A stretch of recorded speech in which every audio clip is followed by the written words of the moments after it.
The Ford Figo Aspire is here. We've been waiting for the car for a little while now, and as expected, Ford was aggressive, but perhaps surprising us by being very aggressive with the prices as well. Let's talk with Nigel Harris about that and a whole lot more.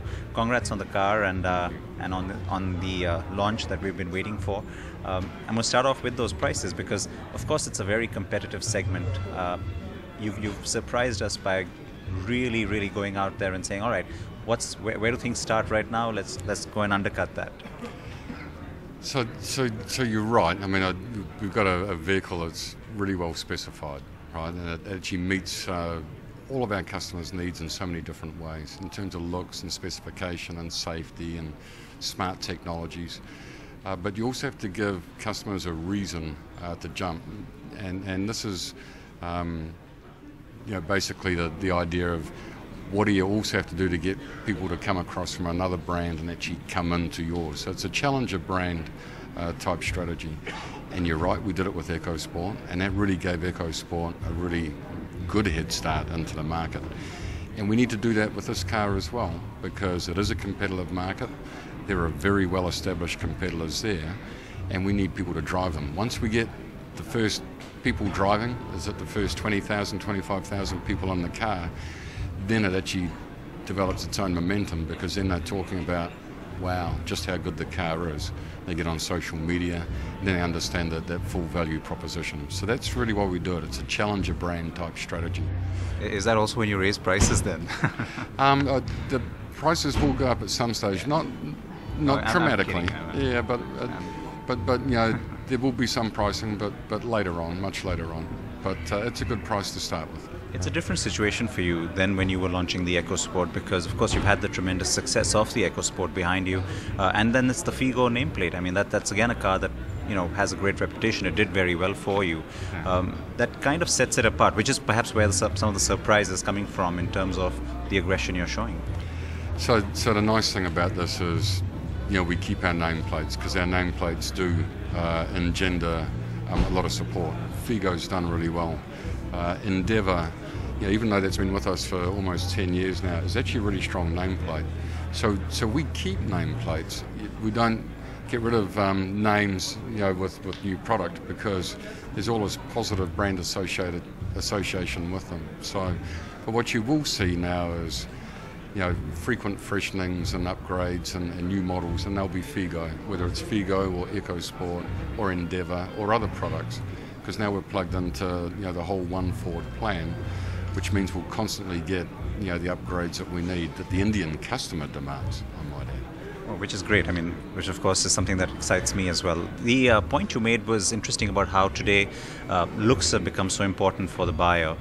Safety, not necessarily, and yet that's something you've consciously done. You've said, look, let's make dual airbag standard, let's throw in 6 airbags on the top end. That is unusual, especially at this end of the market. Was it simply so you have that kind of a USP, or was it just something that now pretty much will come almost, let's say, standard on Ford products? It's always been, safety's always been a really important part of Ford's DNA. I mean, that's anywhere in the world, safety's really critical. And, we were the first to standardise seatbelts in the US, as an example. I mean, that's how far back it goes, a long way back. And it's important because, you're travelling with your family or your loved one in the vehicle, you've got to make sure they're as safe as possible. And with more cars on the road, there are opportunities where the unfortunate could happen. And safety should be for everybody. I mean, it should be democratised, it should be available. Sometimes we say that, safety's maybe not that important, but if you actually talk to someone in any depth, and we've done that, and you say, just where is safety ranking here, they all put it very highly. It's all sitting very highly. Contextualize it. So when you talk about it, the customer says, oh no, safety's really important. So that's why we made the decision, and it's important that we have a strong position in the market, because that's part of our DNA. I applaud you for it. I'm a huge supporter of that, and you have all my appreciation for it, for sure, and I'm sure a lot of other people as well.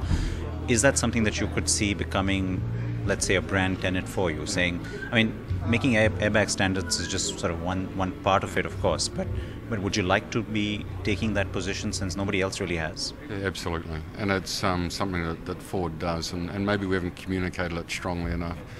And you're right, airbags is one very tangible thing that's very good in terms of offering safety. But it's the whole design of the car. There's all sorts of different elements that can actually make it more safe. Even this idea of my Ford key. So you can actually program a key. If you've got teenage kids and you really don't want them speeding, right, you can actually program it to bring the speed down. As a father, it actually makes you feel pretty good because you know that they're a little bit safer. So yeah, it really is it's everything to do with safety, not just the features, but the way that we build cars as well and design them. Which comes to then the point about how there was so much talk about road safety, and suddenly it looked like we were at the cusp of something big happening in terms of policy change. That hasn't happened. We still haven't got the road bill tabled in Parliament for many reasons. But would you like to see the government pick that up again? Because you know how it is in India or in many countries where unless there is a law, people don't start to take it seriously. Yeah, it's, as long as the law addresses the appropriate areas of where safety needs to be concentrated on. So it's, vehicles and standards on vehicles and features on vehicles is one part, no doubt about it. And I think all of the manufacturers understand their role to play in that. But it's also driver education, it's quality of roads, it's licensing of drivers. There's so many different facets that we've got to look at to get a macro view to actually have safer driving and safer roads.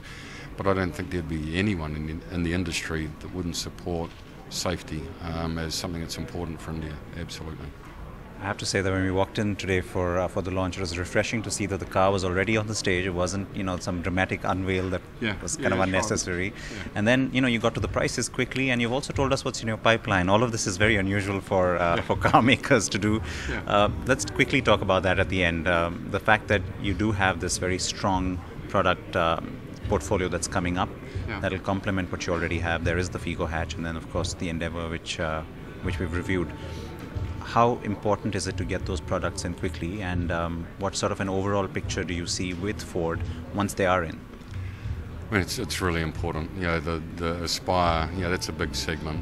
35,000 units plus a month, and we need to be in that, and we've got a great entrant for that. The Figo hatch is a few months' time. And that's a stunning vehicle. That's also a massive segment, right? And so we'll have a very competitive entrant for that as well. And then obviously towards the end of the year, an all-new Endeavour from the ground up, which is just stunning.